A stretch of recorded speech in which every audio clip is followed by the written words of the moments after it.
Neil? Neil Midgley from The Telegraph.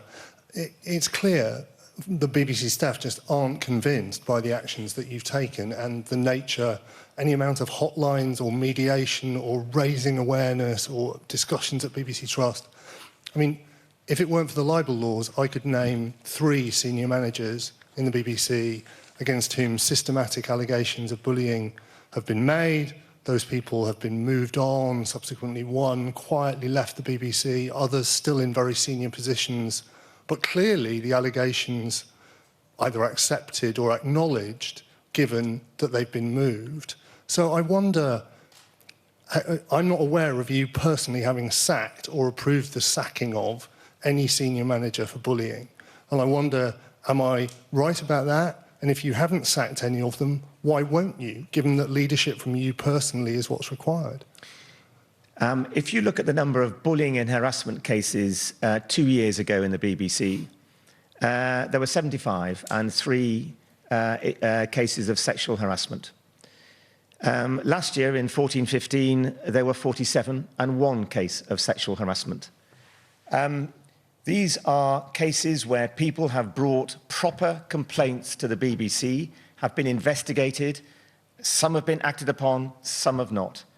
Now, to my mind, that says that we are working and enabling a culture to take place where people feel they can stand up to power and can have bullying, harassment, issues of bad management in that sense dealt with. But let me also be clear with you. I've said, and I repeat, we've made a lot of progress. We've got a lot of progress to make. And I would say to you, if you have cases where you say you know people who are being bullied and harassed, then your job is to convince them, and I say to them now, come forward, use helplines or talk to managers or whatever, and let's get those cases dealt with, because that's what interests me. But you're not answering the question. You won't sack senior managers. Why not?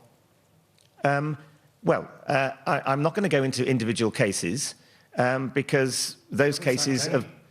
I don't think that's right. But look, you're asking... I'm very happy to sit down and give you a detailed response if you want on the 75 cases we've dealt with in 1 year, 47 in another. Now, how many cases of bullying and harassment are dealt with in your organisation? I think, to my mind, that says that we're tackling this problem thoroughly. We're trying to get to grips with a culture which we are changing. And to my mind, we're making progress. Are we making enough? No. What is my message to the staff?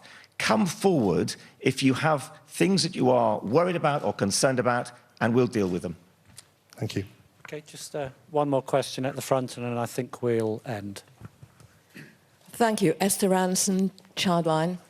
Tony, the BBC lives in a wider world, and this particular week we have seen Bishop Peter Ball convicted of serious sexual offences. We've seen the police accused of corruption in Rotherham, with 3 men accused of appalling sexual exploitation of children, and now we have the Savile report. You talk, and Dame Janet talks about deference, but the fact is that people find it so difficult to speak out.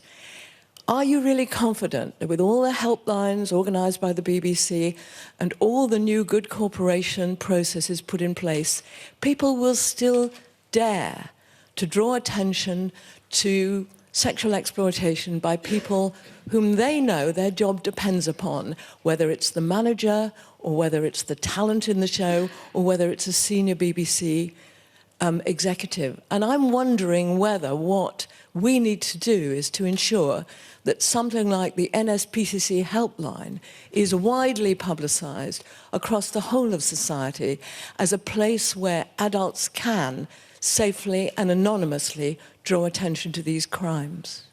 I absolutely understand, because it's in your question and the question from the Telegraph before, which is, I appreciate, I understand how difficult it is, tougher it is for people. One, to work out, is this something that should be taken really seriously? You know, how do I know at what point? And secondly, then, to say, am I going to be listened to? Is this going to be dealt with? I mean, Dame Janet has asked us, and I accept that, to think very carefully before we get our policies reviewed again, about how we can do everything to make that as easy as possible, knowing, as you're suggesting, it's difficult. Now, if there are things we can do beyond that as a broadcaster in programme terms to address these issues, to make it easier for the survivors of this sort of abuse to come forward, I'm up for talking about that. I think, I go back, I think that's the very least we owe to the survivors of Savile Hall. Okay, thank you. Thank you all, thank you. So the Director General of the BBC, Lord Hall, Tony Hall, and the Chair of the BBC Trust, Rona Fairhead, taking questions from the media in response to Dame Janet Smith's report into the activities of Jimmy Savile while at the BBC.